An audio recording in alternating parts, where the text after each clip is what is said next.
No soy originaria de la Ciudad de México. Tenía muchas ganas de visitar esa ciudad.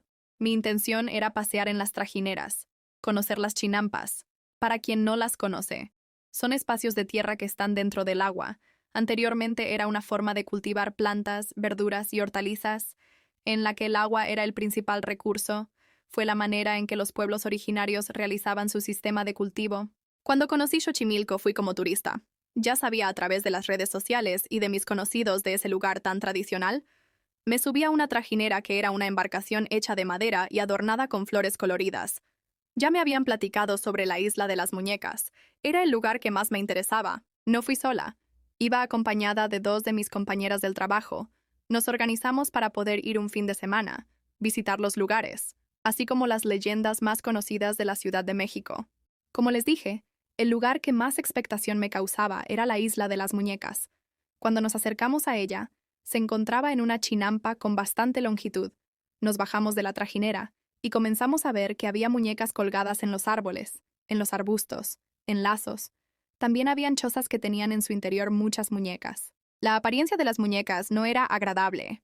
Más bien daban miedo, porque se encontraban en mal estado, algunas sin ojos, otras con su vestimenta deslavada, sucia y desgarrada. Incluso había una que estaba pintada de rojo, y le habían puesto cuernos con los monitos que salían en la rosca de Reyes.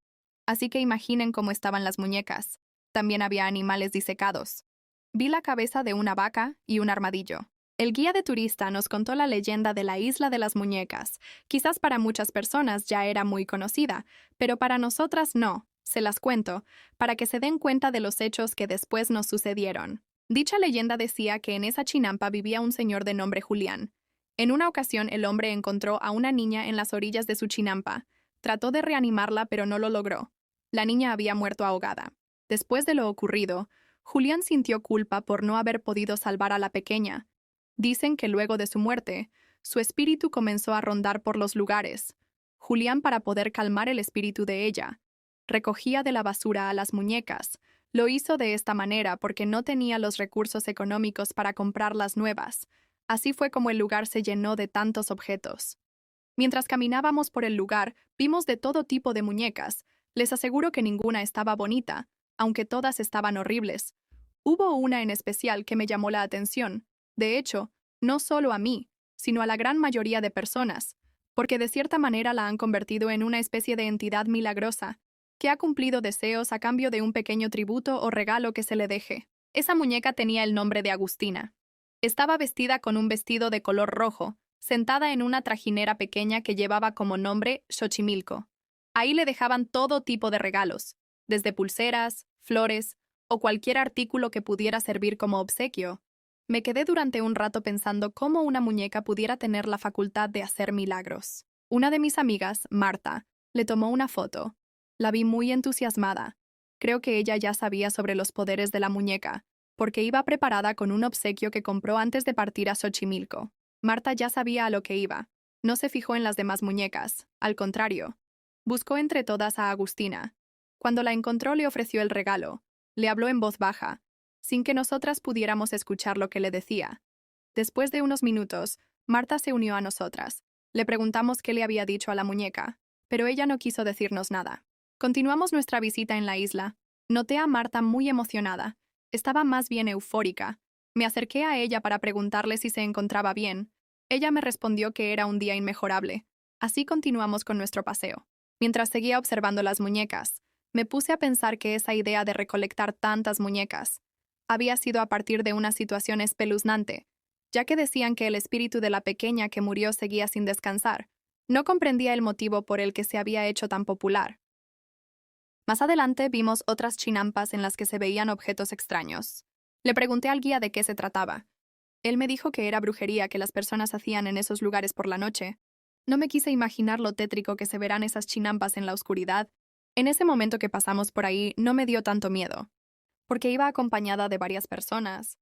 Además, el sol estaba en todo su resplandor, así que no me pareció terrorífico. Cuando salimos de Xochimilco, continuamos conociendo la ciudad. Le pregunté a mis amigas a dónde querían ir. Marta me respondió con tanta naturalidad que a cualquier lugar que fueran sería menos interesante que haber llegado a la isla de las muñecas.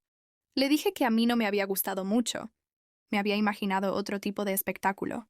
En cambio, ella seguía emocionada.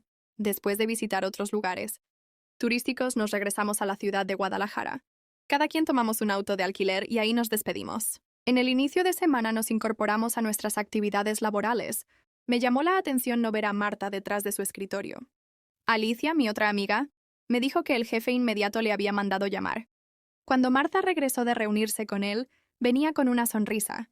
Nos dijo emocionada que la habían movido de puesto. La habían ascendido como gerente regional. Pero esto implicaba cambiar de residencia. Le pregunté si estaba de acuerdo en hacerlo. Respondió que no tenía ninguna objeción. Así que en pocos días despedí a mi amiga, con la idea de vernos muy pronto en Toluca. Alicia y yo continuamos en nuestras respectivas actividades. En un principio, tratamos de estar en comunicación con Marta, pero cada día ella se distanció mucho. Ambas comprendimos que era por los nuevos retos que tuvo que enfrentarse. Preferimos darle su espacio. Después de varias semanas recibí una llamada, era de Marta. Me sorprendió que me llamara casi a las 12 de la noche. Ella me preguntó si estaba dormida. Le respondí que no, pero la verdad era que sí me había despertado. Pero como tenía tanto tiempo sin saber de ella, quise escucharla. Cuando oí su voz, casi no la pude identificar. Se oía tan diferente. Solo estaba segura de que era ella, porque vi en el identificador que era su número. Le pregunté si se encontrara bien, pero solo se escuchó el silencio. Le dije que si necesitaba de mi ayuda lo haría con mucho gusto. Marta siguió platicando con entusiasmo la nueva vida que tenía en Toluca. Luego de un rato de charla se despidió y colgó. Me quedé confundida por la forma tan extraña en que lo hizo. Estuve un rato despierta tratando de asimilar los motivos que tuvo para comunicarse a esa hora. Al día siguiente, le comenté a Alicia sobre lo sucedido. Ella también me dijo que le había llamado por teléfono. Coincidía conmigo. Marta estaba rara. Así pasaron varios días sin volver a tener noticias de ella. Aunque Alicia y yo intentábamos comunicarnos con ella, no era posible. Solo cuando Marta decidía que quería hablar con nosotras sucedía la llamada telefónica. Lo malo era que desde el primer día que me llamó, continuó hablando a esa misma hora. Quise pensar que lo hacía así porque estaba llena de ocupaciones, y era el único momento en que tenía tiempo. Cada vez que me sonaba el teléfono era lo mismo. Se quedaba ausente por unos minutos con una voz extraña. Enseguida, poco a poco entraba en confianza y comenzaba a platicar. Una de esas noches que me llamó fue distinta. Creo que fue la primera vez que realmente era ella. Primero me habló con una voz muy baja. Le dije que si no quería despertar a su familia se fuera a otro lugar de la casa, porque casi no le entendía lo que me decía. Así fueron unos segundos, hasta que la comencé a escuchar muy alterada. Me dijo que tenía mucho miedo. En su casa pasaban cosas extrañas, difíciles de comprender. Sin decir nada más me colgó. No quería molestar a Alicia, pero tampoco me podía quedar así. Vi la hora en el reloj, eran las 2:30 de la madrugada. Con un poco de pena, le marqué a mi amiga. Ella me respondió de inmediato, como si supiera para qué le hablaba. Me dijo que a ella también le había marcado Marta. Ella estaba en una situación de riesgo, pero no sabíamos qué le estaba sucediendo. Al día siguiente era miércoles. Ese fin de semana teníamos cierre de mes con los proveedores, así que era complicado pedir permiso. Tanto Alicia como yo creímos que no era conveniente que pidiéramos permiso. Nos tendríamos que esperar hasta el fin de semana para ir a visitar a Marta, porque las dos nos habíamos quedado con dudas sobre su estado real. El viernes por la mañana hice todo lo necesario para dejar en orden mi casa. Encargué con mi vecina a mis 2 gatos. En cuanto salimos del trabajo, nos fuimos hacia la central de autobuses. Nuestro camión salía a las 8 de la noche. Esperamos un rato en la sala de espera de la central. Pronto escuchamos el sonido del altavoz que anunció la salida de nuestro camión. Alicia y yo nos sentíamos contentas por viajar de nuevo juntas, porque no lo habíamos hecho desde que fuimos a la Ciudad de México. Aunque ahora las condiciones eran completamente distintas, charlamos durante un rato, tratando de identificar cuál podría ser la posible situación de riesgo en la que se encontraba nuestra amiga. Las dos estuvimos de acuerdo que quizás había maltrato por parte de su esposo. Durante el trayecto del viaje hubo un momento en que Alicia se quedó dormida. Traté de poner una película, pero no me gustó ninguna. Moví la cortina de la ventana para poder ver hacia el exterior. Escuché un ruido extraño. Como si el autobús hubiese pisado algo grande. El chofer se detuvo. Nos avisó que iba a revisar de qué se trataba. Enseguida subió para decirnos que una de las llantas estaba ponchada. Nos dijo que alcanzó a ver un animal salvaje que intentaba cruzar la carretera. Cuando lo vio trató de evitarlo, pero fue imposible evitar atropellarlo. Por desgracia, había muerto. Le dije al chofer que era necesario mover al animal de la carretera. para que no fuera destruido por completo por los demás automóviles. Él estuvo de acuerdo. Otro de los pasajeros se ofreció a ayudarlo. Lo pusieron a un lado del acotamiento. El animal era bastante grande, por eso se había sentido el impacto tan fuerte. Era un extraño animal salvaje, que tenía grandes colmillos. Su pelaje era grueso de color negro, muy oscuro. Cuando uno de los pasajeros levantó una de sus patas, tenía unas garras muy grandes. No fue posible saber de qué tipo de animal se trataba. Los dos hombres lo dejaron a un lado de la carretera. Cambiaron la llanta ponchada y proseguimos nuestro viaje. Sin embargo, nos llevó algo de tiempo el cambio de la llanta, lo que provocó que el viaje se retrasara y llegáramos más tarde de lo esperado. Llegamos a Toluca después de las 2 de la mañana.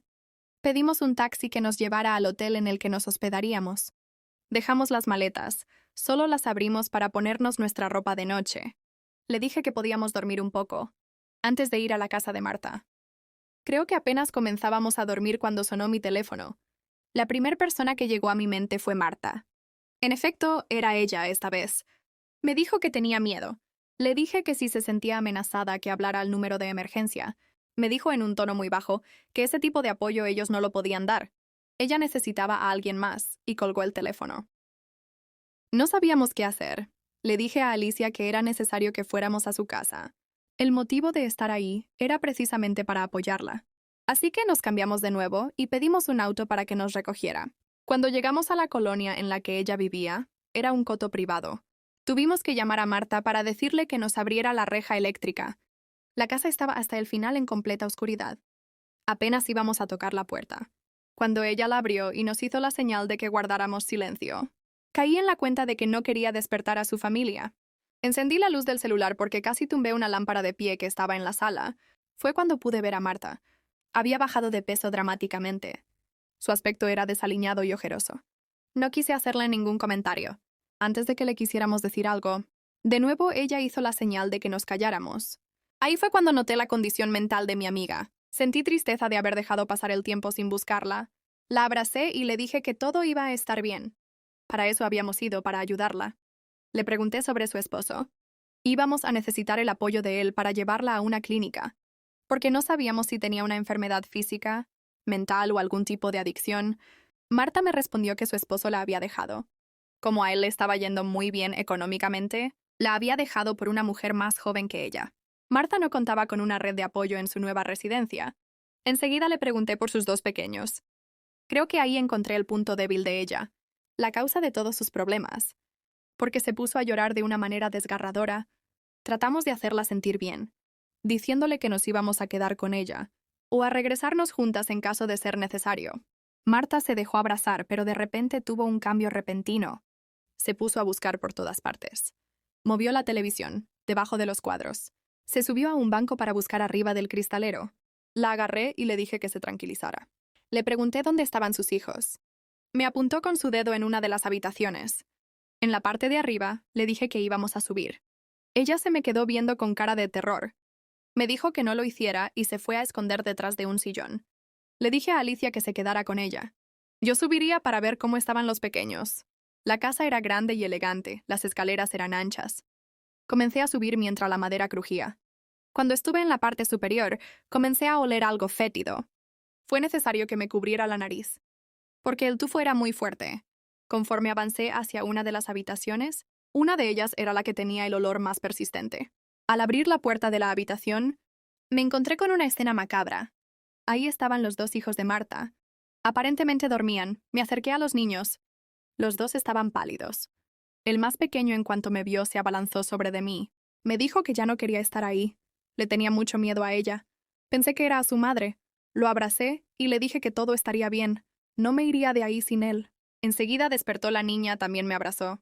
Ella también me dijo que tenía mucho miedo, porque si no jugaban con ella a lo que decía se enojaban mucho, pero no querían hacer lo que les pedía, porque no era bueno. Abracé a la niña y tomé de la mano al pequeño Abraham. Le dije que ya no tuviera miedo. Su madre nunca los iba a dañar. Ella los quería mucho, simplemente estaba enferma. Después de que fuera al médico y tomara sus medicamentos, todo cambiaría. La niña se me abrazó al cuello y se puso a llorar. Ocultó su cara en mi pecho. El pequeño Abraham me dijo que no era a su mamá a quien le tenían miedo, era a ella.